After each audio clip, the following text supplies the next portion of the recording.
I was a little skeptical of water fasting because I see so many people who develop poor eating patterns or even disordered eating. I found so many of my patients would come in and they were already not eating breakfast. They already weren't eating very much throughout the day. And so they were doing what a lot of people do when they first experiment with water fasting, which is you eat like 1 or 2 meals late in the day and that's it. And my patients were already doing that. They were really overeating later in the day. And so that restriction throughout the day was triggering them to overeat. And so for my patients who had that pattern, I was like, well, fasting doesn't make sense for you. This is Doctor Talks.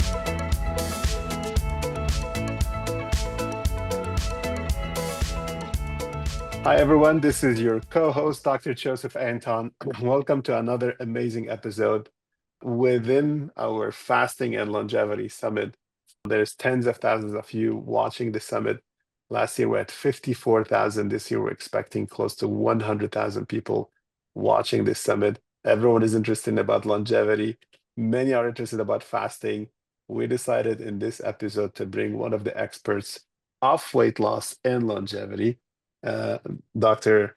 Carolyn is a medical director of the center. She's renowned. She's known across the U.S. to be one of the leading physicians caring about obesity, but the right way of losing weight. And this is what we're going to focus on today: is how can we lose weight in the right way, not just for today's health, but for longevity, and how can fasting help, the right type of fasting, help achieve those goals. Dr. Carolyn, thank you very much for your support today, and welcome to this episode.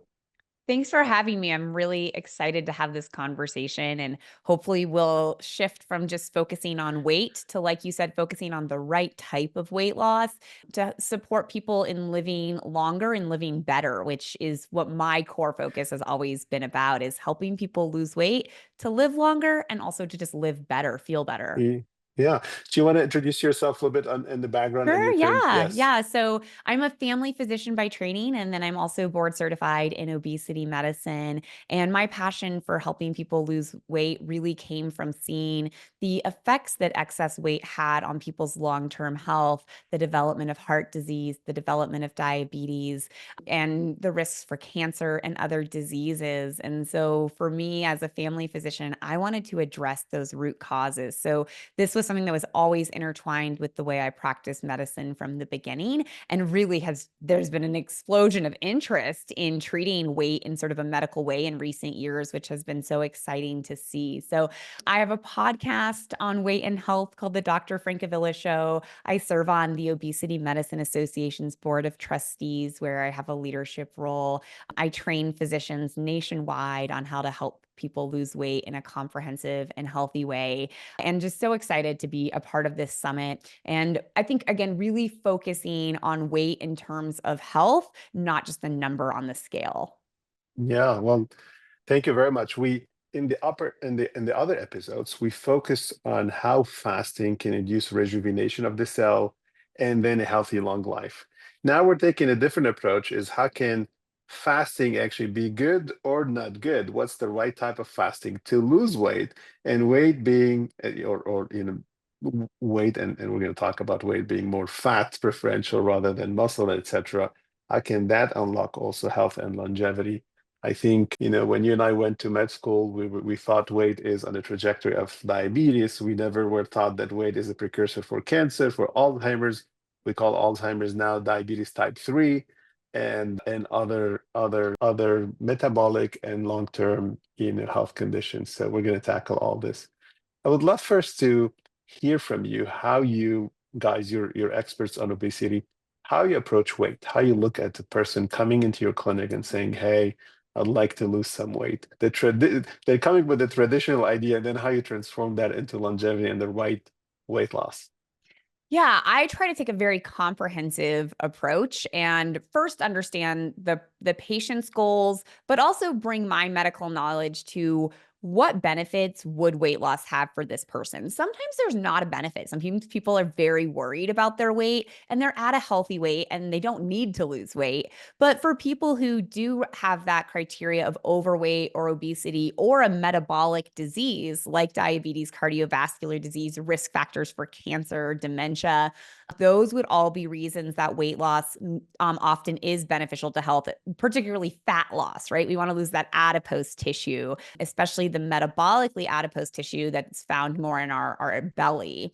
And so that's the first question is, do you need to lose weight? And I think that, again, sometimes we can be a little obsessed with weight in our culture. So we want to make sure that we're doing it for the right reason and that there's a health benefit and that we're losing the right type of weight, which is adipose tissue, not our lean mass. And then my first step is to look at underlying causes. Why is this person struggling with their weight? Is it genetic? Is it insulin resistance, which is really common? Do they have an eating disorder, which is really a whole separate plan that I would attack if someone has more disordered eating that they're struggling with? So really figuring out what the cause is. Do they have hypothyroidism? Do they have type 2 diabetes? Are they on a medication that caused them to gain weight? So the first, do they have sleep apnea? There's so many things that cause weight gain. So menopause. So trying to figure all of that out for the person and then addressing that underlying issue when it's something that can be addressed. So for example, if they have hypothyroidism, treating that. If they have insulin resistance, treating that. They are struggling with menopause symptoms, treating that. And that can be helpful. But sometimes we don't know why someone struggles because of genetic factors, epigenetic factors, probably toxins in the environment that we call obesogens now. So it can be lots and lots of reasons. Sometimes it's a knowledge gap. People don't know what to do. And sometimes they're doing the wrong thing for their body and they're trying to get the same results from the program their husband or their mom used, and it's just not working for them. So that's the first step. And then really comprehensively approaching the patient with a nutrition plan that makes sense for them, which could be a certain way of eating, like a Mediterranean diet. It could be, focusing on a certain amount of a protein goal, which is something we often focus on. It could incorporate fasting or fast mimicking, which maybe we'll be talking about. So really thinking of what nutrition approach makes sense for this patient based on their health condition, their preferences, and their health goals, right? So you can lose a lot of weight with a ketogenic diet, but that diet may not make sense for that person's health goals or their preferences. If you want to do a keto diet, but you don't eat animal products, that's really challenging. That's not going to work, right? Same thing if your lifestyle is not set up to be successful with, say, fasting, then that approach isn't going to work for you. So figuring out what approach makes sense for that patient, what they can tolerate based on their life and their medical conditions. So nutrition.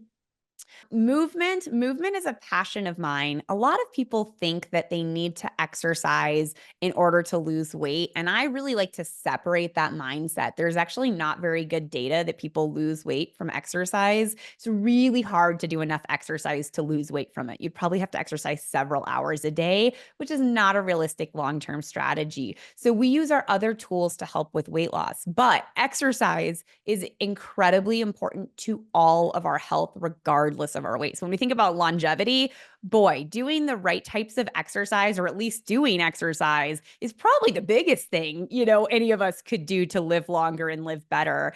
So I like to come from exercise from that point that all of us, regardless of our weight, should be moving more and should be getting some functional movement in, some strength training in to preserve our lean mass. But that's not always the first step I take with my patients, because if they're not ready or they're not feeling good because of their weight, then sometimes we're not ready for exercise. But to maintain weight for any of us, whether we're at a weight we want to be at or we've lost weight and we want to keep the weight off, exercise is essential for weight maintenance.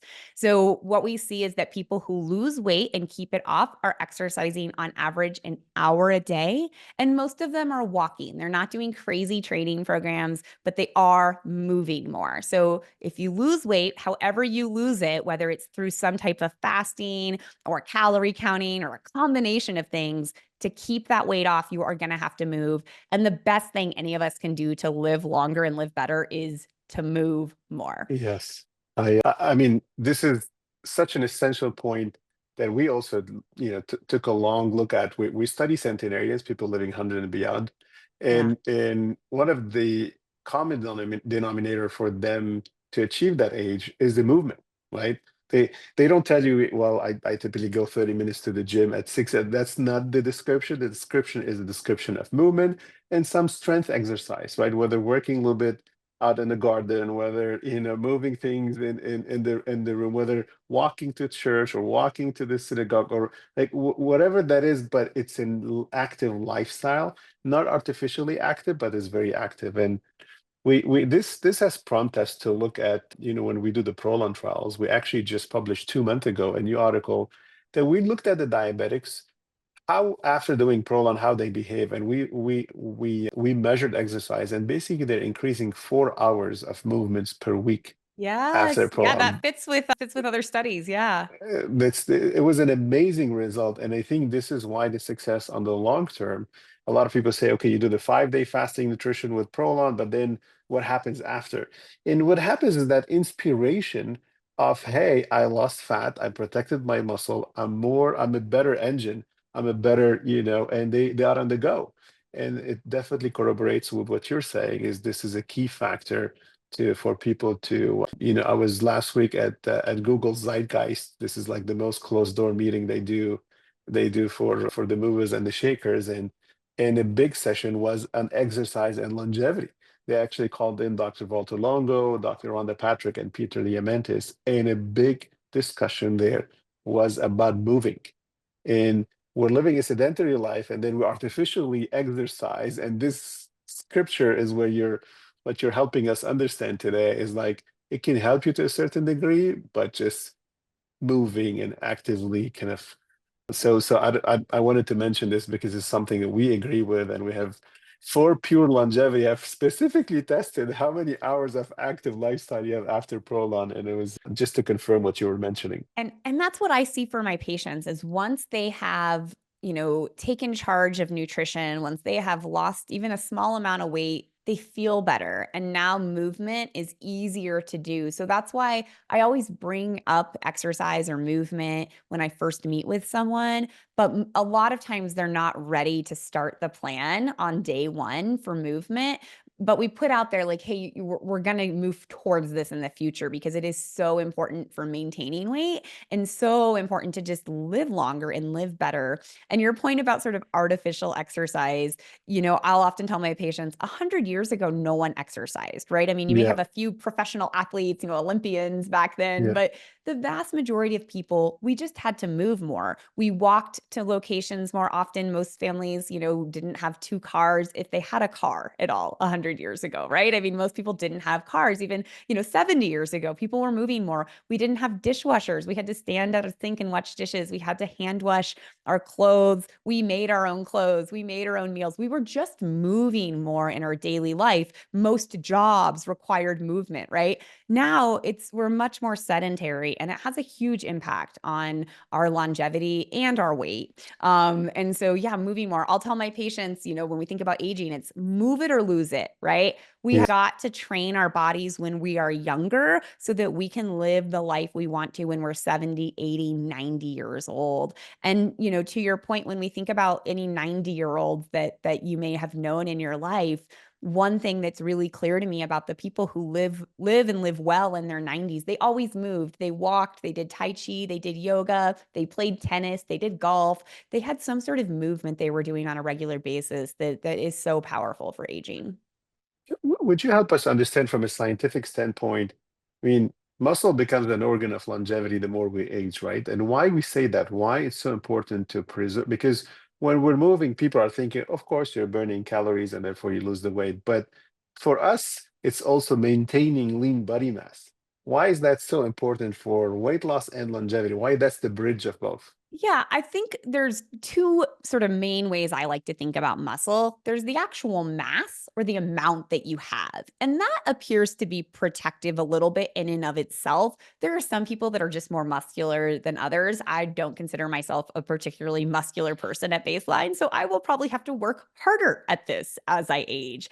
But there's the mass, and that seems protective because of really the second point, which is the function. So the lower your mass is, the less function you're probably going to have from your muscles, right? They're smaller, they can only lift so much, they can only support so much. It's harder to push yourself off the ground, harder to catch yourself when you fall. But the other component really is the function of the muscle. And so can it do the movements we want to do? Are you able to squat and get on and off of a chair, on and off of a toilet? Are you able to use your arms and have enough strength to push yourself off the ground? So I think that that's part of that function in terms of movement. And so, the strength training program I have, my GLP Strong program, really works on that functional movement. And then, the other component is, in some ways, that muscle mass is probably a proxy for other health. Meaning, if you have low muscle mass, you likely also have low bone density, because can improve our bone strength and our strength over time, right? If we fall when we're 70, 80, 90 years old, we don't want to end up with a fractured bone. And so having good muscle mass that protects you from that fall in the first place, helps you catch yourself, having good function so that you can balance yourself and, again, catch yourself if you're starting to fall. But then when we think about that bone mass, if you have not been working out, you've not been doing any resistance training, you haven't had good nutrition throughout your life, then you're not going to have as healthy of bones. And so that becomes really important with aging too. Probably everyone has had a loved one or a friend who has had a fracture when they got older, and that has significantly deteriorated their health and mobility. We know people with hip fractures, that's a very bad prognostic sign. So I think in some ways the muscle mass is also just a proxy for overall health. If you have really low muscle mass as you're aging, you probably have low bone density, you probably haven't had as good of nutrition, and you probably don't have those functional movement patterns either that are going to protect you as you age. There was just a recent article published on the GLP-1s, and first we knew a little bit about the muscle loss, and I know you put a lot of effort in your clinic to compensate for that, but we started seeing now bone density. I mean, this soon and this early bone density erosion a little bit to confirm what you're talking about. And can you talk a little bit, because it's one thing that you specialize in, is to help people protect their muscle throughout their journey on weight loss and longevity? Yeah. And so we talked just a couple more things on, like, the components of treating obesity. So we talked about underlying causes, nutrition, and exercise. And then the other things are behavior. So changing habits, changing mindset, and then using medications or surgery as appropriate. And so we do have these new really powerful medications, our GLP-1s, things like Wegovy and Zepbound, really powerful medications that are very helpful to support people with weight, but also improve most metabolic disease. These medications, they are diabetes medicines. So we know they improve diabetes and blood sugar, but they, appear to improve sleep apnea, fatty liver disease, probably have kidney benefits. So we're going to see so many more benefits over the next few years from these medications. But the risk of the medications, like any sort of weight loss that is being done incorrectly, the risk is that you lose the wrong type of weight and that you're losing your lean muscle, you're losing muscle mass instead of fat, and that you're not getting enough nutrition in, you're not getting the micronutrients in that you need, things like calcium, maybe you're not getting enough vitamin D, maybe you're not getting enough protein, you're not getting in the right nutrition to support that, and as a result can lose lean mass. In our clinic, we do not see very many people lose their lean mass. We monitor it. We use InBody technology in our clinic to monitor muscle mass and make sure that people aren't losing too much. You're usually going to lose a little bit of muscle when you have a significant weight loss. And so, depending on where you start, the threshold of that, what's acceptable is different. But a lot of times we say losing 20% of your weight as muscle is acceptable. Ideally, if you don't lose any muscle, that'd be great. And we can sometimes see that. And so really the key to not losing muscle when you're losing weight is to continue to fuel that muscle and make sure that you're getting nutrition in. Some people think like, oh, just not eating on a medicine is great. I don't need to eat. I'm not going to eat. No, you need to get your nutrition in. We focus particularly on protein most of the time. And then you have to get that resistance training in. You have to stimulate that muscle for it to grow. If it's just sitting there doing nothing, there's no reason for that muscle to grow. And so that's where a little bit of resistance training really can be powerful to keep that lean muscle, regardless of your weight loss strategy, whether that is, a certain type of eating or using a medication. Yep. Well, we I know that you have also your opinion on fasting as one of the intervention, and there's water fasting where there's some muscle loss, which I think is not something that you would go for, but I would love to hear your opinion. And then you have the prolonged fasting with nutrition, which protects the muscle. I would love for you to hear. And have you ever tried prolong yourself? I asked Yeah, every absolutely. doctor. Do you So know I that? think, fasting got really popular over the last 10 years or so. And it was interesting to me because the science behind it makes sense in many ways. For some people, restricting the portion of the day that they eat has a benefit. And a lot of the discussion around fasting has been every time we eat most foods, our insulin spikes up, our blood sugar spikes up. And for people who are just like eating continuously throughout the day, they always have this high blood sugar, high insulin, which has metabolic effects and makes it hard to lose weight. And so, there was this thought that the longer you go without eating, you bring your insulin levels down, you lose weight. And there's some people for whom those water fasts, are effective and certainly can be a tool. You'll meet people who have had good success with that. But for someone who has helped people medically lose weight for many years, I was a little skeptical of water fasting because I see so many people who develop poor eating patterns or even disordered eating. And I found so many of my patients would come in and they were already not eating breakfast. They already weren't eating very much throughout the day. And so they were doing what a lot of people do when they first experiment with water fasting, which is they eat like one or two meals late in the day and that's it. And my patients were already doing that, except they were really overeating later in the day. And so that restriction throughout the day was triggering them to overeat. And so for my patients who had that pattern, I was like, well, fasting doesn't make sense for you, right? It's not working for you with your lifestyle, with your behavior, with your relationship with food, because yeah, you are able to go a long period of time without having anything other than, water, maybe green tea, some of the other things people do when they're fasting. But then when you do eat, you're overeating and you're eating the wrong things. And so that doesn't make sense, right? We're not getting a health benefit from that. And we're maybe making your health worse. And so when I first discovered, fast mimicking, that felt a lot more comfortable to me. And so I did try it myself as someone who personally didn't feel comfortable with doing a water fast.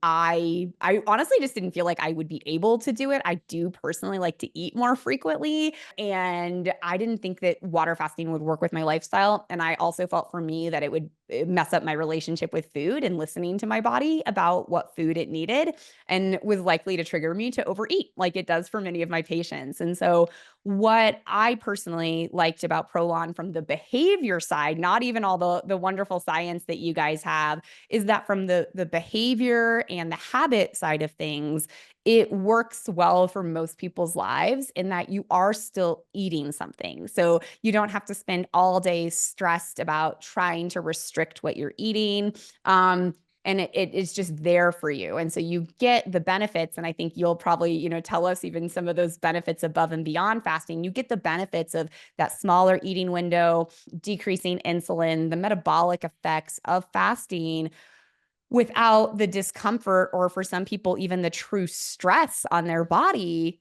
of not eating at all. So I think if someone wants to experiment with the metabolic benefits of fasting, that using a fast mimicking diet makes a lot more sense from a behavior and a physiologic standpoint than simply not eating, which I find for a lot of my patients, simply not eating Mhm. is not a very good fit. Yeah, we thank you for that. In our studies, we confirm what you're mentioning, which is, and this is why even our founder, Walter Longo, is against that window of no food, right? This is why we're supporting humanity to fast with food, because especially when you skip breakfast and lunch and you go and you binge eat in dinner, what's happening is during the day is when you need calories the most, right? Your brain is functioning the most in the morning and you're starving your brain in the morning. The muscle, the heart needs to be, the essential organs, they all need to be nourished throughout the day. And this is when you're starving them. And then when you don't need to eat, which is you're going to sleep, right? And in a couple of hours at night. And this is when people binge eat because they feel they're weak, they have a headache, they're fatigued. I didn't eat all day, and then they come and they binge eat. And a lot of intermittent trial articles that have observed people doing this the one meal a day, the late one meal a day, or just concentrating the entire calorie intake in the last 4 hours of the day, they're seeing negative longevity and cardiovascular data. Is you're binge eating late at night, so your insulin is over spiking at night. Insulin tells the body absorb the calories and store them into fat, increase inflammation, increase everything that's bad for cardiovascular and inflammation with aging. So you're increasing your cardiovascular risk. And we see that now in a lot of scientific papers. Now, it's not all bad news for intermittent fasters. If you do what I call front-end intermittent fasting, meaning, and this is what the centenarians do, they stop eating early in the day, early in the evening. So they stop eating at 6 or 7 or 8. Then they go all the way 12 hours, max 14 hours. So the next day they get their breakfast at 7, at 8, or 9. So they do 12 to 14 hours. When we study people living 100 and beyond, actually, this kind of what we call circadian fasting, the 12 to 14 hours, is almost always as a common denominator because they don't snack at night. It's one of the most common denominator for people living 100 and beyond. There's two common denominators. They're happy people because happiness is less stress, better sleep, more exercise, more movement, as we talked about, better eating. Happiness, social capital is the mother of longevity because it empowers everyone of the scientific behavioral downstream effects. And the number two is this 12-hour circadian. Their body eats throughout the day when it needs the food and is catabolic, so the calories coming in are getting burned. And the body doesn't eat overnight when it's in the storage mode, and we're not feeding the body to store at night, and we're not spiking insulin and IGF. So the good news for intermittent faster is if you do the front-ended 12 to 14 hours intermittent fasting, that's a longevity intervention. If you do the one meal a day or a super high concentration of 4 hours of food late in the day, it's not a good longevity. So we know all of this, obviously, where with 18 universities that we put together and we did the science behind that, we developed the prolonged fasting mimicking diet to actually give you food throughout and keep the metabolic benefit that Dr. Carolyn mentioned and the cellular rejuvenation, the autophagy benefit, which for us are key to get the bioage of your cell younger. You're getting both metabolic and cellular benefits, and this is the longevity journey that Prolon will set you on. Yeah, I always love when there's science to back up what I've seen for my patients, but exactly what you described. And so if someone does want to do more, fasting, then I suggest exactly what you said, which is like cut out the evening eating, right? Because people tend to make poor choices that time of day. No one's eating like a Caesar salad, at 11 o'clock at night, right? Like we're not eating our healthy balanced meals that time of day. So cutting out that evening eating. And again, that's why for many of the patients I see who are young, they're busy, they're working professionals, they go all day without eating and then they overeat at night. Like that is not the intention of fasting. I also always say I'm team breakfast. We have data that says breakfast is Yes. helpful. And so, and what I see clinically, absolutely, is that eating breakfast is powerful for almost all of my patients. And so getting that eating window in earlier in the day, if you are going to do fasting, and if that doesn't work for you, then fasting may not work for you, right? Like like eating everything at the end of the day really just doesn't work very well for most people. And it doesn't work well long-term. I do have people who do the one meal a day and they'll have, success on it for months. And then things just go off the rails. So yeah, And being really cautious with those sorts yeah, of plans. Yeah. a lot of people would tell me, well, I wake up, I typically don't like breakfast or I don't have an appetite for breakfast. And these are exactly the people, which by the way, they're like me and you, busy schedules. We work late at night and then we end up snacking something late at night. So these are exactly, you snack a little bit of late at night, a little bit of reflux. You wake up without that appetite because you were sleeping on a full stomach, because you feel the burn in your esophagus and if you eat at 6 and 7 and you keep a couple of hours before you sleep after, and the key we say sleep a little bit hungry. The key for longevity is sleep a little bit hungry. You'll wake up, believe me, really hungry, and you're gonna love your breakfast again. I had to change my lifestyle this way. I used to, eat late at night, and when I changed that, it just changed my life in that sense. It aligns now the microbiome, better sleep, better stress. There's a lot of benefits from eating dinner early, not just the weight loss, but also the fact that you can go into a deep sleep, the fact that you can rejuvenate your organs throughout the night, the fact that you have a more energy to exercise the second day, et cetera, et cetera. This is a thought I'm having just as we're talking, but I live in Colorado and we're known to be one of the healthier states. We have one of the lowest rates of obesity. And one of the things that's always been weird to me as a Coloradan traveling in the US and in the world is how much earlier we actually eat dinner here. People Yes. eat dinner very early in Colorado. Yes. We're always up doing activities in the morning. So, maybe that's one of our secret Can sauces here cannot in find an Colorado. cannot find an open restaurant at 9 p.m., right? No, definitely not. Definitely not here. So maybe that's one of our keys to success here in Colorado. Yeah. Dr. Carolyn, that was so helpful. Thank you very, very much. Any final recommendations, anything we haven't covered, or anything in summary you wanna people leaving this episode with? I think, the most important thing there's so many things we can emphasize, but I think honoring your body. And so whenever we're talking about specific interventions, if it just doesn't work for you, don't feel like you're a failure because you may just need a different solution. And so I think that that's just so key because we'll all meet someone where fasting solved all their problems or fast mimicking solved their problems or a keto diet solved their problems, whatever it may be. And we all are individuals. And so, experiment with what works for your body. Try to be objective with what those results are. If you can have blood work or the scale or body composition that shows you what's working. But different things do work well for different people. And I think just honoring that is really key. Okay, well, tailored approaches for sure. We're not all born athletes. We're not all the same height. We're not all the same. We have the same number of chromosomes, but a lot of different, mostly yes.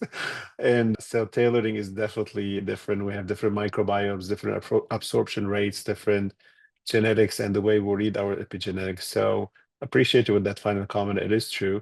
A lot of people say, I tried, and they become learned helplessness. It's just you got to try what works for you, and definitely work with the right professional, whether it's a dietitian or a fantastic doctor such as yourself. And want to thank you very much for your time today, and wish you the best. And thanks for everything you do.